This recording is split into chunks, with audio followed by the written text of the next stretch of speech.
North Carolina Central is going to be picked up and knocked for by Tim Daniel. Picked up now by C.J. Moore. C.J. Moore, no one even. This is Eagle Talk on the NCCU Sports Network. Here's your host, Chris Hooks. Hello, everybody. Welcome to another edition of Eagle Talk. I'm Chris Hooks, the play-by-play voice of the NCCU Sports Network. Another jam-packed edition of the program. This time, kind of doing a state of affairs here at North Carolina Central as we bring on the Director of Athletics here at North Carolina Central, Dr. Ingrid Wicker-McCree. We'll also count down to the 2014 football season. Well, she'll talk to us about that. Volleyball is coming around the corner. Be sure to check out NCCUEaglePride.com and our YouTube page for some upcoming all-access video on the NCCU volleyball program. So let's go ahead and get into it. Dr. Ingrid Wicker-McCree joining us on the program for both segments here today. Ingrid, first of all, how's your summer been? I know it's been quite busy as things continue to grow here at North Carolina Central. Well, I don't think I've really had a summer, so it's just been one big blur. But of course, that's what happens in athletics and in higher ed. But I've been enjoying the small times that I could with our family. We've gone out to Jordan Lake a couple of times just for the weekend. But it's here. You know, Division I brings a whole different ball game, and so student athletes are here year round. So. Is here. That's all I can say. It certainly is. And we'll before we really get into the meat and potatoes of NCCU athletics, we'll go with the broader scale first. The latest NCAA vote that allowed the Power 5 conferences, the autonomy. Can you kind of address that from our vantage point, maybe give our fans a little insight? Well, you know, it's been interesting that I've been able to sit on a couple of discussions with the fan town hall with my colleagues from State, Duke, and UNC, as well as sharing with some Division I female administrators down in Austin, Texas, 2 weeks ago. And then reading all the articles about the Power 5. And I think that it all comes down to trying to enhance the student athlete's experience. And regardless on what level you're on, I respect the fact that there are some institutions that can do a little bit more for their student athletes than we are able to do. But we take pride in what we do offer our student athletes.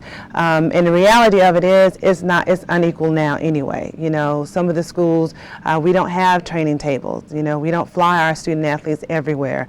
And so it's really not equal right now. And so I think that allowing them to have that autonomy to make some of the decisions to better provide for their student athletes, you know, I think they should be able to do that. But that's not going to shortchange what we're going to do in our efforts to really make our student athletes have a good experience. And I think, you know, with the cost of attendance, and that's been one of the big issues that not only there's disparity amongst the Big Five, but amongst all Division I in terms of how are they going to afford some of these changes that they want to make. And specifically for us, it could be anywhere from, if we were to pay out cost of attendance, anywhere from $800 up to $6,000. So it's really a very large range for us right now. So that would mean for our 82 student athletes that are on full scholarship, approximately either $75,000 or more than $200,000. And so that is some of kind of the discernment right now amongst all of the Division I is what is the actual cost going to be. That's certainly interesting. It'll certainly be one of those things you kind of need to follow as it comes on, because it's only going to keep growing as far as what they're going to do and how the direction that they're going. Let's get into us. We'll start with you, sort of. You recently won the Nakka Female Administrator of the Year at the Division I level. What does that mean to you? And kind of explain what that award is. Obviously, congratulations on that, first and foremost. Well, first of all, NACWA is the National Association of College Women Athletic Administrators, and this organization supports women and men in their endeavors in terms of their careers in athletic administration, but they also partner with NCAA, they partner with the BCA, the Women's Coaches Association, just to provide mentoring programs and leadership training for women and minorities in athletics. And so I'm very proud to be a part of that organization.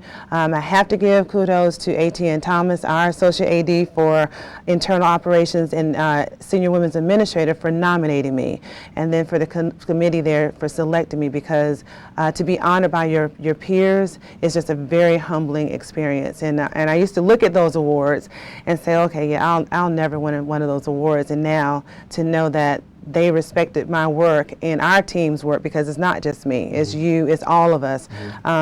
It's just a wonderful feeling. So I'm excited. I'll be awarded on October 14th in Louisville, Kentucky, and hopefully there'll be some people there from North Carolina Central to celebrate in this award. Well, congratulations on that. And I think it's interesting, for us to, and I with all you've done, and then on the field, how much better we've gotten at the Division I level. It certainly goes to show, the tremendous improvements that you've led here at NCCU.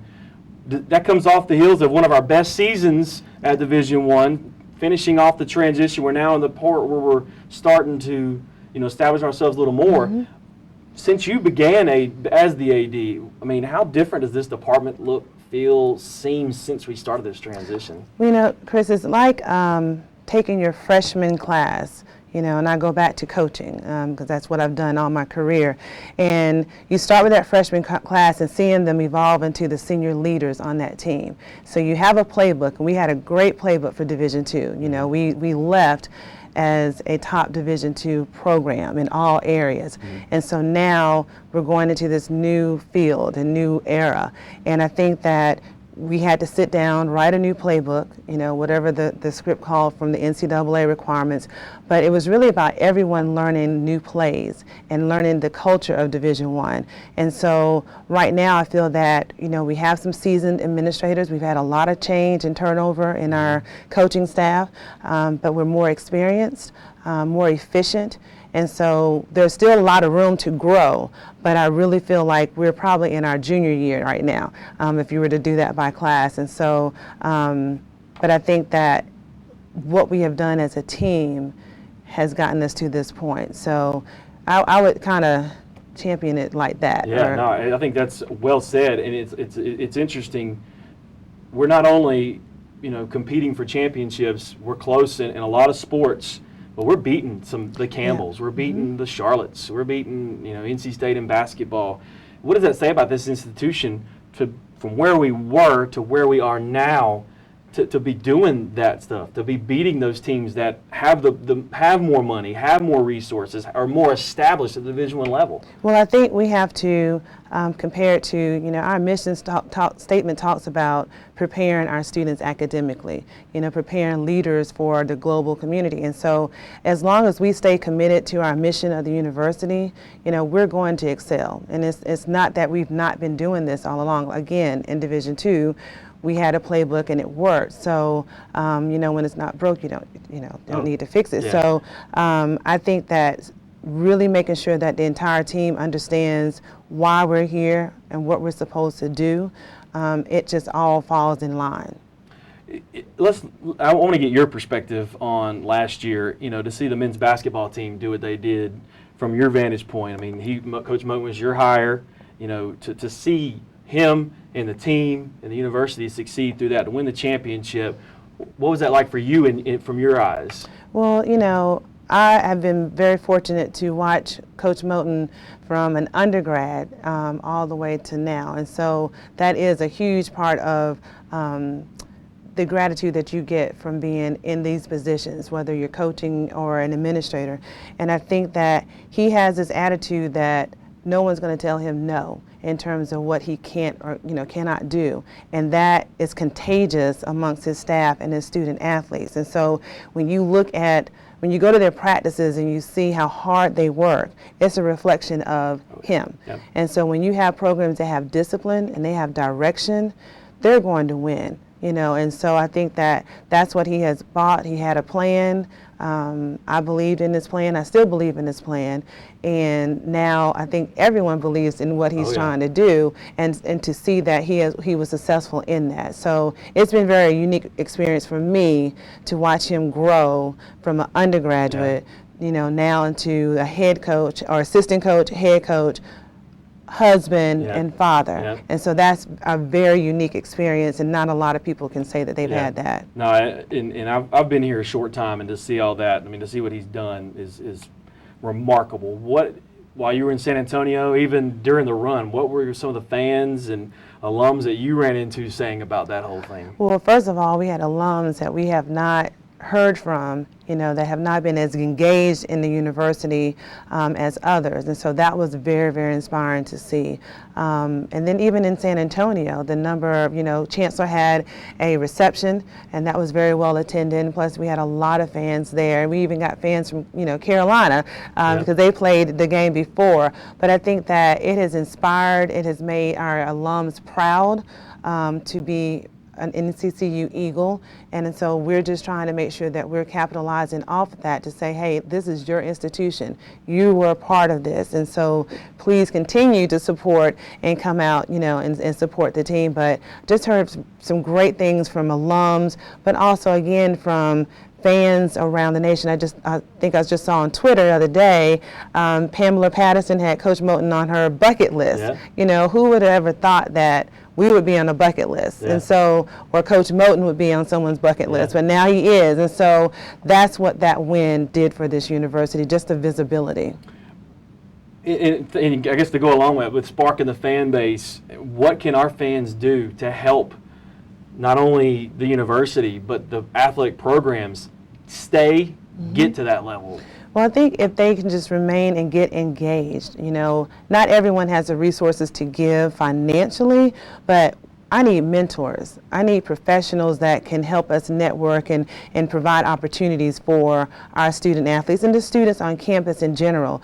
But the three main ways, one, we have a center court campaign. That court has been there, I don't even know when it was put down, but we would love to see us replace that floor. And so the center court campaign that we initiated is ongoing. Donations can start at $10. Join the NCCU Eagle Club. Our membership starts at $60. 80% of those dollars, as you know, support scholarships, and they've given over $700,000 in the last 4 or 5 years.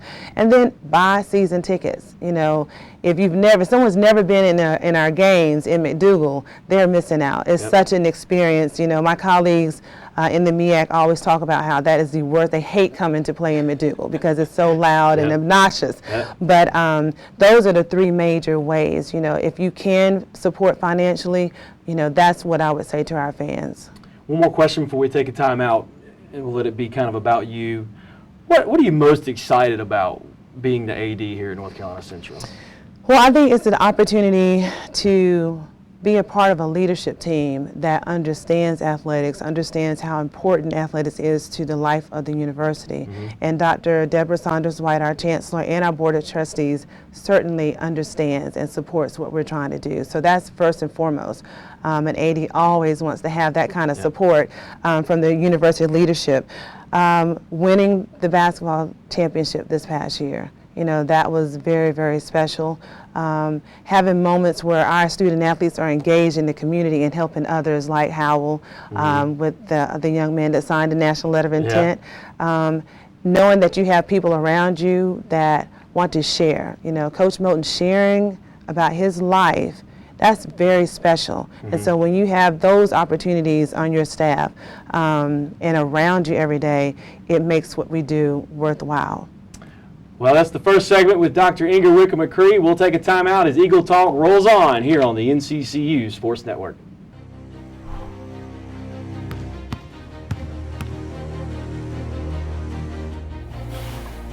Define the fabric of a team. It's not selfish.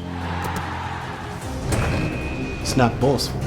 It's about many, sewn together to reach one common goal. But in order to win, you must learn to work together. Why should you join Team 23?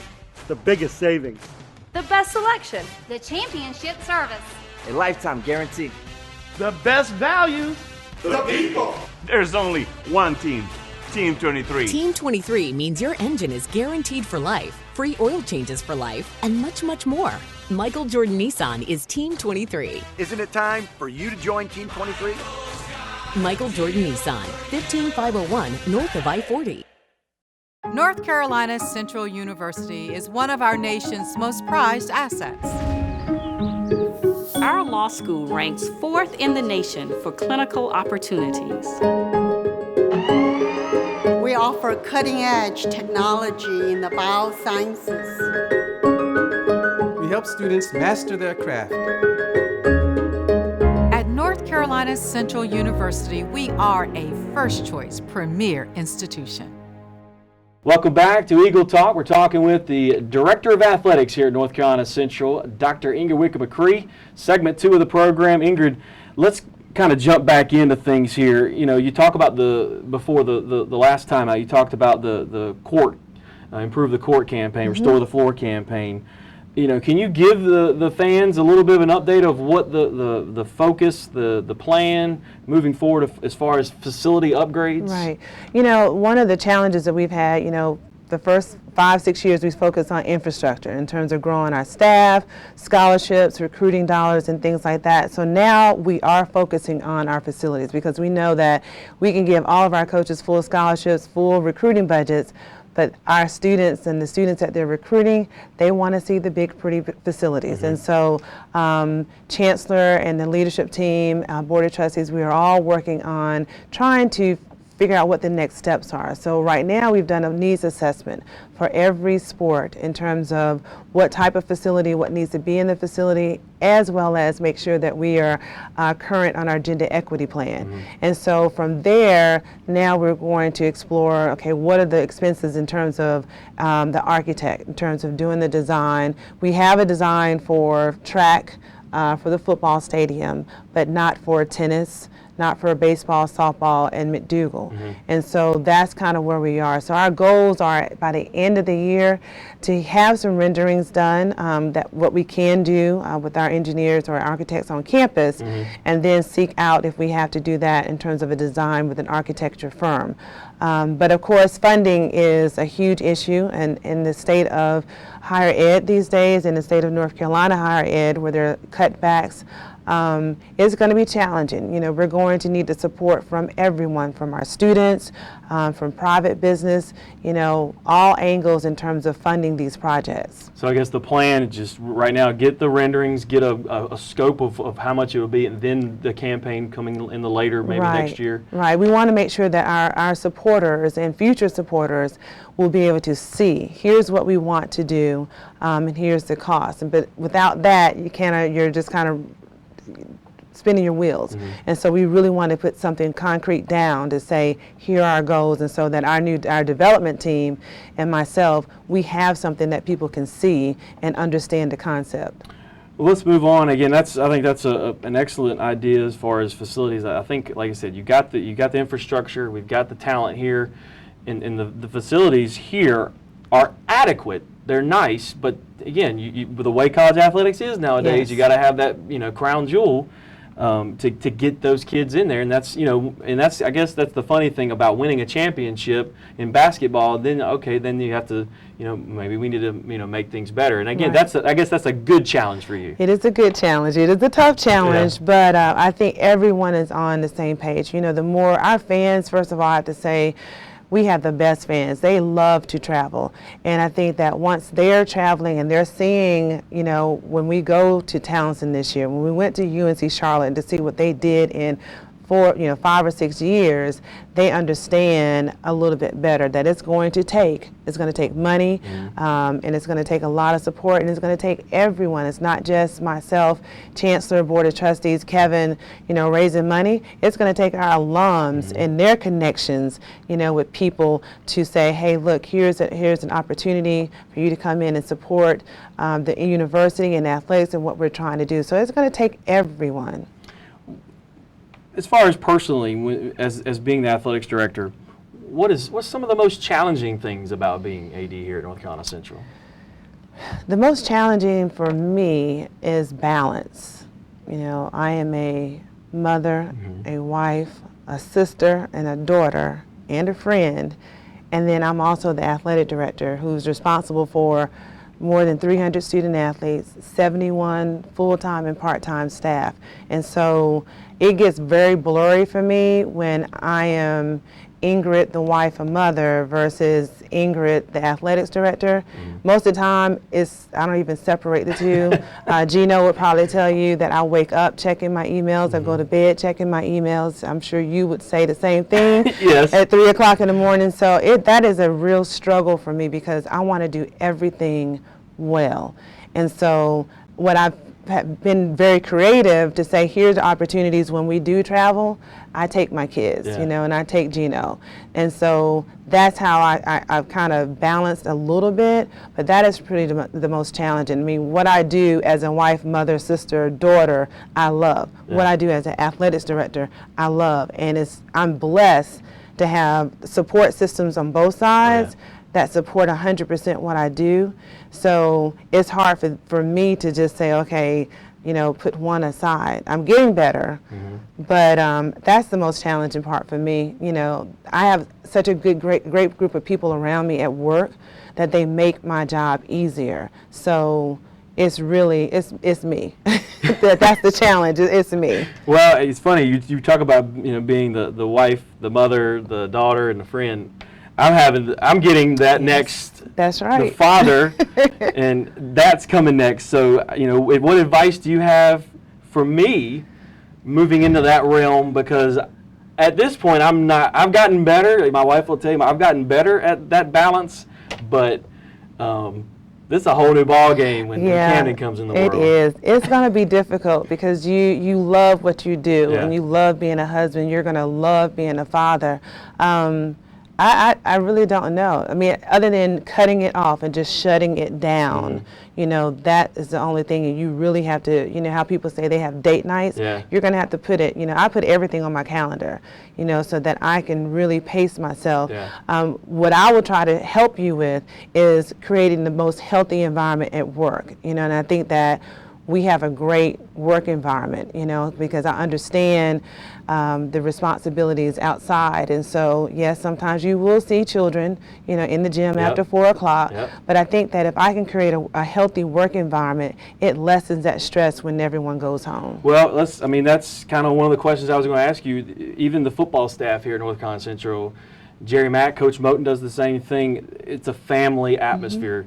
Even Coach Kerner, everybody does it here. And you, I guess, as the leader, you know, you kind of have set a tone, family atmosphere. You always see Gino here, you always see Sydney, you always see Quentin, and, you know, they're so on and so forth. You've kind of fostered that here.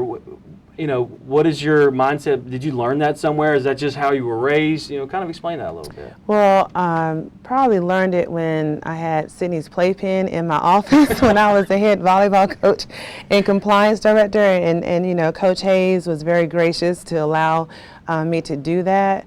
And I hope we're not violating a whole bunch of workplace regulations.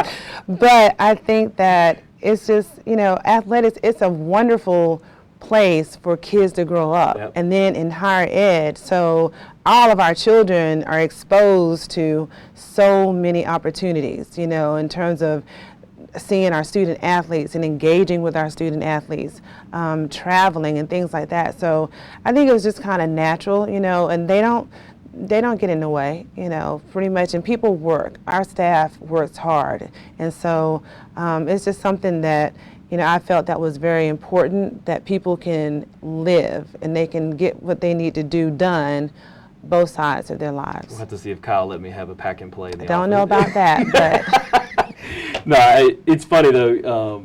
You talk about, you know, the family atmosphere. It's funny. It's almost, I get sad the day when Cindy doesn't come by and give me a hug and walk out. Like this, she knows. She's learned. You go in the office, you say hello, you leave, and you go do your own thing. Yeah, she's with, you know, I told Nikki, I said, I'll tell him early in the morning if his best ball shagger is coming to practice that day. So, yeah. For you, I guess maybe athletics in general, the whole athletic department, what are some of your goals for the 2014-15 athletic season? Well, you know, we have key performance indicators that we submit to Chancellor every year. And so this year, our second year, one of them is maintaining our 3.0 plus GPA. Right now, we're sitting right at a 3.04. So I'd love to see that go up. make sure that all of our teams are meeting the APR mark. You know, that's extremely important, especially in Division I. On our men's side and at our retreat this summer, we talked about where we wanted to finish. And so I don't ever turn in our KPIs until I've met with our group and heard from them. And so the men said they wanted to finish 5 out of the 13 teams in the MEAC, and the women said 7 out of 13. I think this past season we were 4 on the men's side and 8th or 9th on the women's side, so that's one of our goals. Increase our sponsorships and donations. Our goal last year was $850,000. We raised 56% of that. And so now with a full team in place, Kevin Wilson now and Ryan Toole just rejoined us. He was a former golf student athlete here, worked at Rutgers last year. And Kia Robinson, a former cheerleader who's a grad assistant. I'm ready. We did a little cheer the other day at the student athlete cookout because I have a great feeling that we're going to exceed that goal.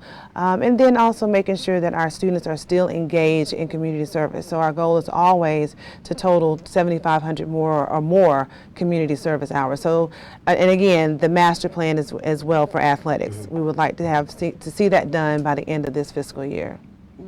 All right, you may have answered this, but I'll throw it out there anyway. What's the most rewarding aspect of being athletic director here at North Carolina Central? The most rewarding? Other than talking to me, of course. I'm just kidding. Graduation day, winning championships now that I got that taste in my mouth. So, yeah. Coaches, making, really engaging our alums and our students on campus. In our athletics program. I think those are some of the most rewarding aspects. Those are the most rewarding aspects, yeah. Reflect a little bit. You've been here same amount of years as Kyle, 20 years. August 1st, 1994. Flashback to your days as a volleyball and softball coach, compliance, Oh, wow. Look back a little bit. And it's so funny because I've done all those things, I probably drive the staff crazy. Yeah. Because I kind of know, in terms of from a Division II perspective, what they do. Mm-hmm. And so I try my best to kind of stay hands off, but I appreciate every single experience that was given to me. Coach Hayes gave me oversight of the business office. That was extremely important to what I do now, and being able to understand better the budgeting process. But it was just a blur. Sometimes I sit back and like, how in the world did I handle all of that? Because that was a lot. Yeah. We have now 4 or 5 people in that area, yeah. And it was just one. And so, but I had a lot of great volunteers, and very good training. So I just kind of look back and like, what in the world was I thinking? How did I have a life? Yeah. So yeah, I've come a long way. Well, Ingrid, we certainly appreciate you taking the time here and coming on Eagle Talk, kind of giving our fans a chance to, kind of a State of the Union type address for them. I know that they'll enjoy seeing this, and I certainly appreciate the time with you. I know you're busy. We don't get to chat very often, but it's certainly appreciated. No, thank you, and buy season tickets. That is Dr. Ingrid Wicker-McCree as we wrap up this edition of Eagle Talk. Thank you to Ms. Casey-Hicks and all of her vast array of students that helped out here today on the show. We thank you for taking the time and tuning in on today's program. Again, check us out every Wednesday at noon on Eagle Talk, right here on the NCCU Sports Network. So long, everybody.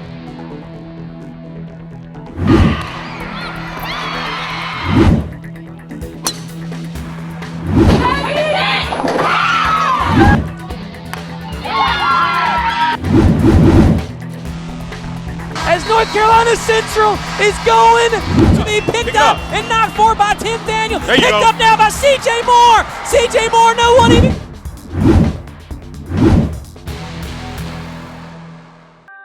This has been an exclusive presentation of the NCCU Sports Network.